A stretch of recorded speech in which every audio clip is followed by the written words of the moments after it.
அனைவருக்கும் வணக்கம். நாம இன்னைக்கு ஹிந்தி பிரவேஷிகா எக்ஸாம்ல ரிவிஷன் பார்க்கலாம். இதுல இன்னைக்கு நம்ம பார்க்க போறது பேப்பர் 2. இதுல சத்ய கா ஸ்வர். இது முழுக்க முழுக்க காந்திஜியை பற்றின தொகுப்பு. இதுல இன்னைக்கு ஃபர்ஸ்ட் லெசன் பார்க்கலாம். ஃபர்ஸ்ட் லெசன்லயும் டிப்பனி இப்ப பார்க்கலாம். ஃபர்ஸ்ட் ஒன் மா பாப் और ஜன்ம. மா பாப் அம்மா அப்பா மற்றும் ஜன்ம பிறப்பு. காந்திஜியோட அம்மா அப்பா மற்றும் பிறப்பு பத்தி இந்த டிப்பனில பார்க்கலாம் சுருக்கமா. டைட்டில் பாருங்க. टिप्पणी लिखिए।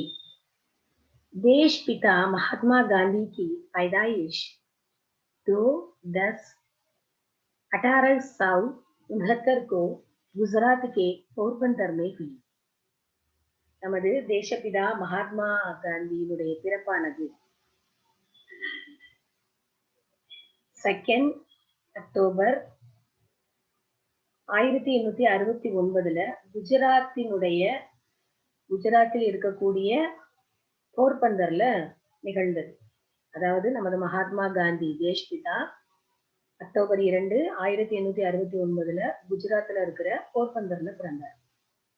उनके पिताजी कबा गांधी थी. அவருடைய அப்பா கபா காந்தி. उनकी माताजी पुतलीबाई थी. அவங்களோட மகாத்மாவோட அம்மா पुतलीबाई. पिताजी अनुभवी एवं व्यवहारिक कुशल थे. அவங்க அப்பா அதாவது தேஷ்பிதாவோட அப்பா அனுபவி, நல்ல அனுபவம் உள்ள, தேர்ச்சி பெற்ற மற்றும் விவகாரிக் குஷல், நல்ல நடத்தை உள்ள, நடைமுறையில் நல்ல நடத்தை உள்ளவராக இருந்தார். பைசே கா சஞ்சய கர்னா வே நஹி சாஹ்தே தே. அதாவது காசை மட்டும்தான் சேர்க்கணும் அப்படிங்கறத அவர் விரும்பல. गांधी का परिवार वैष्णव संप्रदाय में लगा हुआ था. காந்திஜியினுடைய குடும்பம் வைஷ்ணவ சம்பிரதாயமே லகா हुआ था.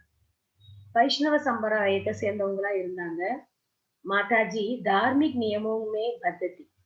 அவரோட அம்மா தார்மிக் நியமமே, அதாவது மிகவும் பக்தி சிரத்தை உள்ள, மதப்பற்று அதிகம் உள்ள, மத சம்பந்தமாக அவர் கட்டுண்டு இருந்தார். அந்த மதத்திற்கு கட்டுப்பட்டு இருந்தார். அதனுடைய மதத்தின் மேல், தன்னுடைய பக்தியின் மேல் அவருக்கு அதிகமான நம்பிக்கை இருந்தது. காந்திஜி औसत स्तर से नीचे थे. இப்போ காந்திஜிய பாத்தீங்கன்னா, காந்திஜி எப்படிப்பட்டவர் அப்படின்னா औसत स्तर से नीचे थे. அதாவது சராசரி நிலைக்கும் கீழே. நம்ம சாதாரணமா ஸ்கூல்ல சொல்லுவோம், ஒரு ஸ்டூடெண்ட் படிக்கிறத வச்சு அவங்களால சொல்லணும் அப்படின்னாக்கா பிலோ ஆவரேஜ் ஸ்டூடெண்ட் அப்படின்னு, அந்த மாதிரி. उनकी पढ़ाई एक प्रारंभिक पाठशाला में शुरू हुई. அவருடைய படிப்பானது उनकी पढ़ाई एक प्रारंभिक पाठशाला में, ஒரு பிரைமரி ஸ்கூல்ல शुरू की ஆரம்பிச்சிச்சு. அவர் தன்னுடைய படிப்பை அங்க உள்ள ஒரு பிரைமரி ஸ்கூல்ல ஆரம்பிச்சார்.